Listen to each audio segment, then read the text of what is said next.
Monsieur le Président, Mesdames et Messieurs les membres du Conseil constitutionnel, ces lois d'exception sont des armes terriblement dangereuses.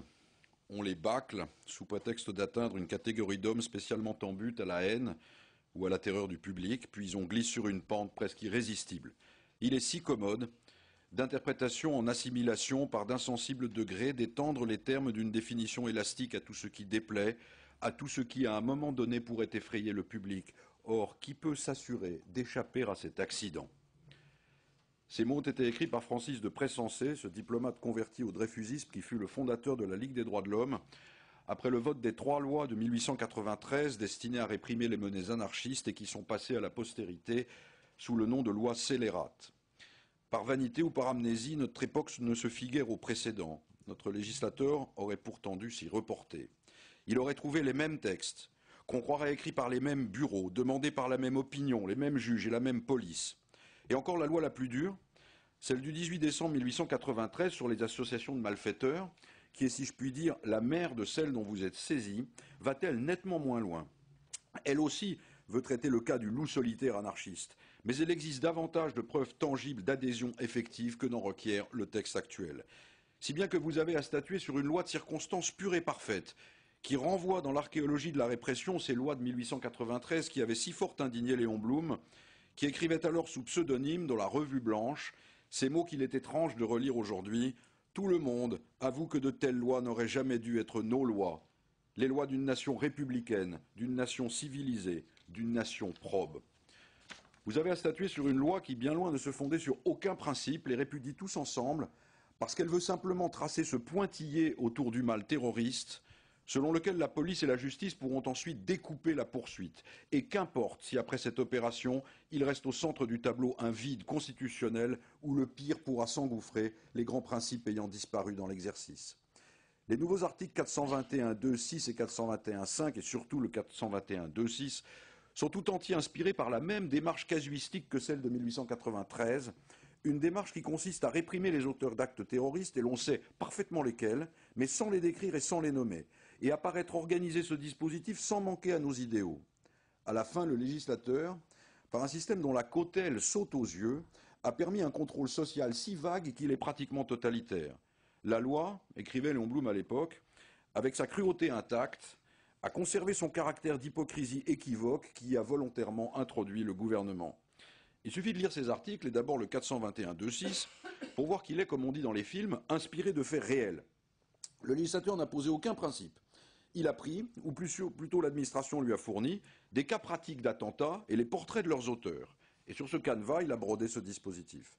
Avant de le décrire pour ce qu'il est, je voudrais tout de même faire remarquer combien il est paradoxal que ce genre de texte passe pour permettre une victoire contre le terrorisme islamiste, alors qu'il en est tout de même le contraire. Une abdication, une soumission totale, plus saisissant encore par son excès même au mode de pensée des adversaires de nos mœurs.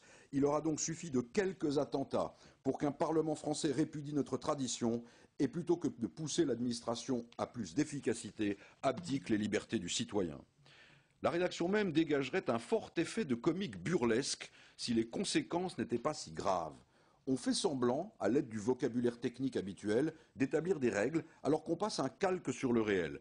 Le champ répressif est ouvert, mon confrère l'a rappelé, par le fait de préparer la commission de l'infraction, jointe à la vague intention de passer à l'acte. Rien de plus grave, ni de plus incertain. Après quoi, il suffit d'énumérer les fameux faits matériels. Détenir un couteau, une fourchette, pratiquer le karaté, et naturellement surfer sur Internet si vous n'aviez pas, voici quelques semaines, mis un coup d'arrêt à ces errements. Et qui sera réputé se préparer et avoir l'intention? On le sait bien, et l'examen des 6000 perquisitions administratives réalisées sous l'empire de l'état d'urgence le montre, et je ne pense pas que vous puissiez détourner le regard de ces faits gênants.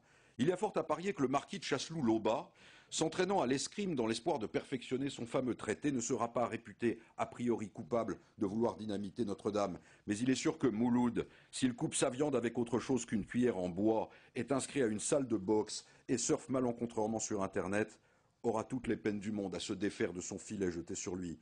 Et il lui faudra, on le sait bien, apporter la preuve inverse devant la police et les juges, s'humilier, protester qu'il est un Français comme un autre.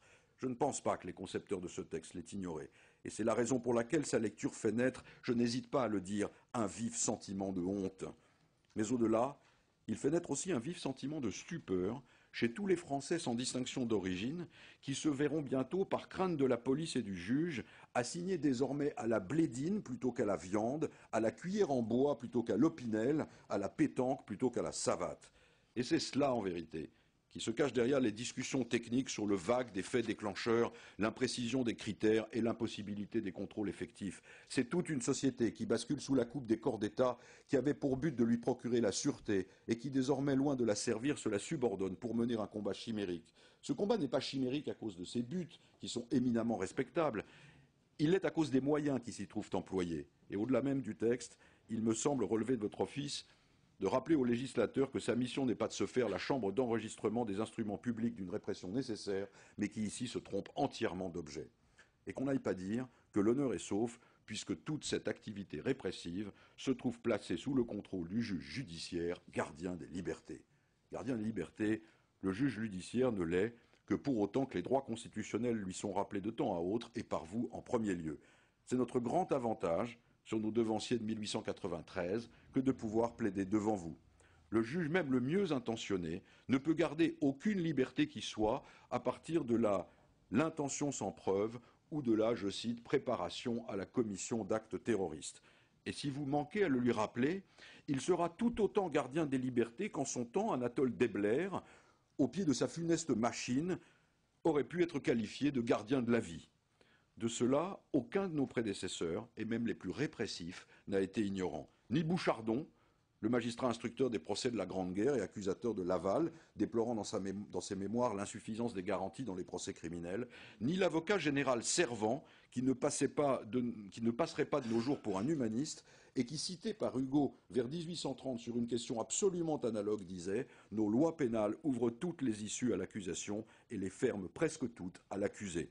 Nous apprenons Voltaire à l'école et les juges moitié singes et moitié tigres dont il parle à propos de l'affaire Calas. Et nous voilà, finissant par leur remettre aveuglément dans le demi-silence de lois analogues à celles dont vous êtes saisis aujourd'hui toutes nos libertés. Cela n'est ni possible, ni cohérent, ni raisonnable. En dehors des lois scélérates, le texte qui vous est soumis ne comporte qu'un autre précédent, bien plus ancien, la célèbre loi des suspects du 17 novembre 1793. Et je prends à tâche aujourd'hui de la réhabiliter devant vous, après avoir vu les horreurs de l'article qui vous est déféré. Elle, du moins, avait le courage de la précision. Les ennemis de la République y étaient nommés. Et certes, on imposait aux suspects, parents d'émigrés par exemple, d'apporter la preuve de leur attachement à la République, ce qui est fâcheux, mais du moins des critères précis étaient-ils prévus, et pouvaient-ils s'exonérer par la production d'un certificat de civisme. Il n'y a rien de tel aujourd'hui, où des magistrats et des policiers, généralement aimables pourtant, défilent devant les commissions parlementaires pour les prier de les soutenir dans ce qu'ils nomment leur combat, et réclament pour l'essentiel, avec la voix d'Hébert et du père Duchesne, que des possibilités illimitées leur soient offertes. Le discours du temps tient tout entier dans cette formule que critiquait Hugo, selon laquelle une société ébranlée a besoin de ces accommodements pour se maintenir.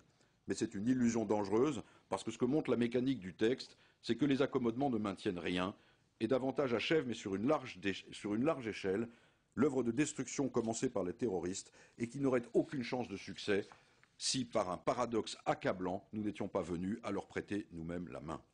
Ce n'est pas à dire qu'il suffise d'une exception pour nous détruire notre être politique. Et là-dessus, dans la fameuse controverse, c'est certainement Maritain qui a raison et pas Mauriac.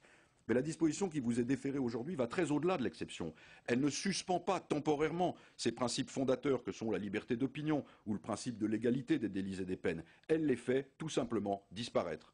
On habillera ces constructions de tous les euphémismes techniques, de tout le jargon professionnel qu'on voudra, elles n'en restent pas moins, sous ce rapport, profondément nihiliste. Et on ne sait trop ce qu'il faut blâmer de la naïveté, du cynisme ou de l'inattention des successeurs de ces Floquet, Dubost et Antonin Dupuis qui indignaient si fort Léon Blum. Sans doute, les mieux inspirés de nos législateurs, lorsqu'ils votent ces textes, se rassurent en pensant que tout ça n'aura qu'un temps. Je crains fort qu'ils ne s'abusent. Les atteintes sont si profondes qu'il ne peut pas y avoir de retour en arrière. Elles dureront après que le dernier islamiste aura été arrêté.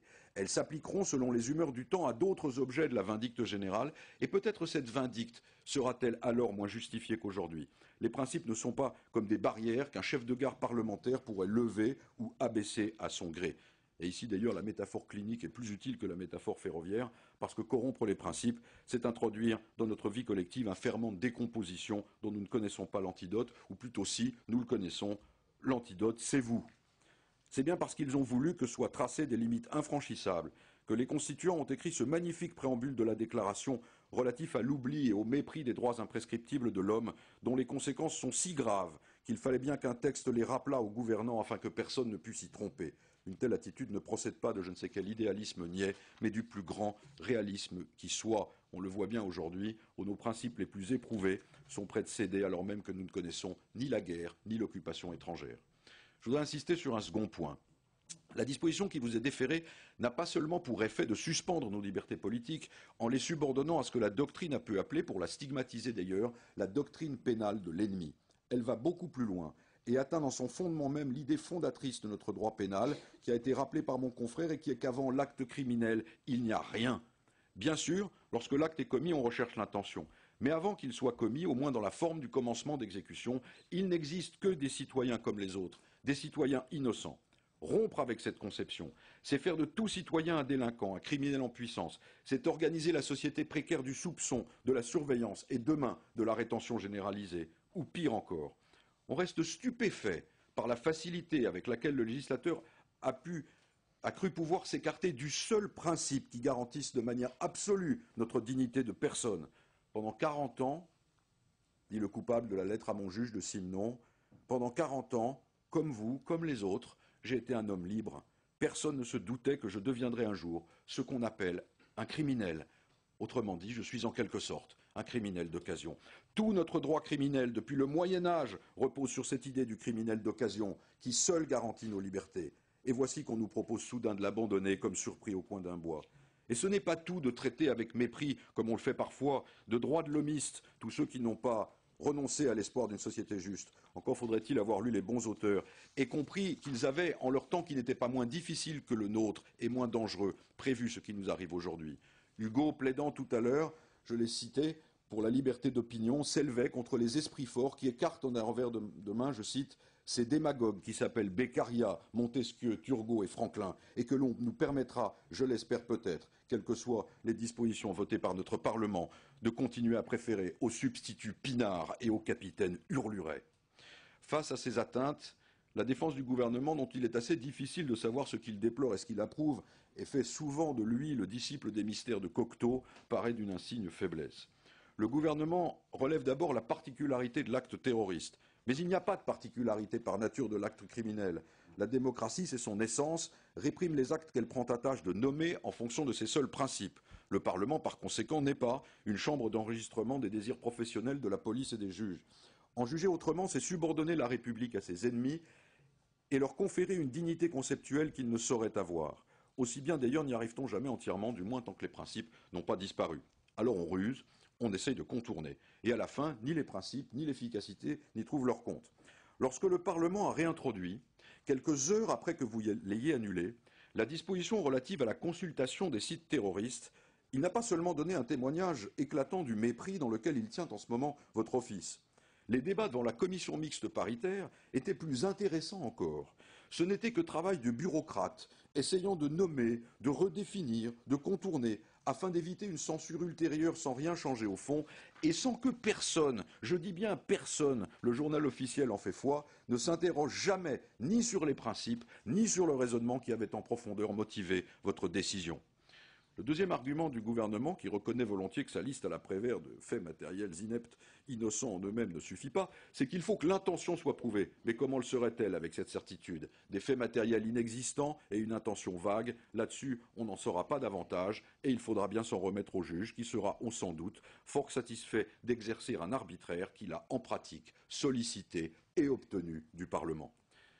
Je voudrais, pour conclure, laisser de côté cette technique qui nous est à tous trop familière, et les figures obligées de la rhétorique constitutionnelle. Tout le monde sait que ce que vous conduisez n'est pas un exercice d'équilibre entre les droits du Parlement et la volonté des constituants, ou plutôt que si c'en est un, vous vous inspirez pour trouver ce point d'équilibre d'une véritable philosophie de nos droits. Si on la prend un peu loin, dans son origine même, cette philosophie comporte trois piliers. Le premier, c'est la souveraineté du peuple constituant dans la définition de ses droits imprescriptibles qui sont les siens. Le second, c'est la liberté d'être, c'est-à-dire de penser, d'opiner ou d'agir, jusqu'à ce qu'on commette le mal, à condition que celui-ci ait été défini d'avance par la loi. Et le troisième, c'est que le citoyen ne peut être poursuivi qu'à raison de l'acte qu'il a commis, sans quoi, et ni les grands mots belliqueux de l'état de guerre d'un côté, ni les litotes techniques de l'autre n'y changeront rien, le citoyen n'est qu'un esclave de l'État, maintenu dans la soumission par le jeu sans contrôle possible de ses institutions répressives. La disposition qui vous est soumise ruine ensemble et simultanément ces trois piliers. Calquée sur les faits, oublieuse des principes, elle définit la répression non pas par ce qu'elle doit être, mais par la pratique des ennemis de la démocratie, leur assurant ainsi une formidable victoire sans combat. Dans cette mesure même, elle introduit la collectivité des citoyens libres dans un univers pré-totalitaire où les vies, les opinions, les modes d'être seront soumis à l'arbitraire des juges de l'intention et de la préparation de l'acte. Enfin, en faisant reculer jusqu'à un point imaginaire la définition de l'acte criminel, elle nous expose tous, en réalité, à la perte de l'innocence civique. De telles dispositions sont à l'évidence inacceptables. Elles le sont d'autant plus qu'elles participent d'un mouvement auquel le terrorisme sert de prétexte et qui a commencé bien avant lui. Elles le sont parce que les dégâts causés à notre philosophie du droit ne sont pas réparables. On croirait parfois que nos législateurs assimilent la liberté à la queue du lézard. Mais les libertés, elles, ne repoussent pas. Elles peuvent revenir lorsqu'on les suspend, mais non lorsqu'on introduit dans le droit des dispositions qui les atteignent dans leurs principes mêmes et qui les annulent. Ces principes, vous les avez rappelés par votre décision récente sur la consultation des sites terroristes. Il n'a été tenu, c'est peu de le dire, aucun compte de la décision que vous avez rendue. Nous en sommes au même point qu'avant cette décision, exposés au même péril. Et pourtant, tout le monde s'attend à ce que vous ne déclariez pas inconstitutionnelle cette disposition comme vous l'avez fait de la précédente, comme si l'on vous pensait disposé à vous satisfaire d'un premier coup d'éclat aux effets aussitôt annulés. Parce que j'ai lu avec attention votre première décision, je n'en crois rien. Et avec moi tous les amis des libertés publiques qui attendent de vous ce que dans notre pays, aucune institution sauf la vôtre ne leur donne plus, l'amour de notre tradition nationale qui n'a pas traversé les guerres et l'occupation étrangère pour échouer devant les menées de quelques centaines de criminels navrants, et l'espoir enfin que le rêve de notre liberté ne s'est pas dissipé dans le fracas des attentats et le murmure des délibérations parlementaires. Ainsi par ma voix qui croyait le bien, sans que cet aveu ne comporte aucune coquetterie, regrette d'être trop faible pour aborder des questions aussi graves que celles que vous avez à juger aujourd'hui, la Ligue des droits de l'homme vous demande de déclarer les dispositions en cause contraires à la Constitution.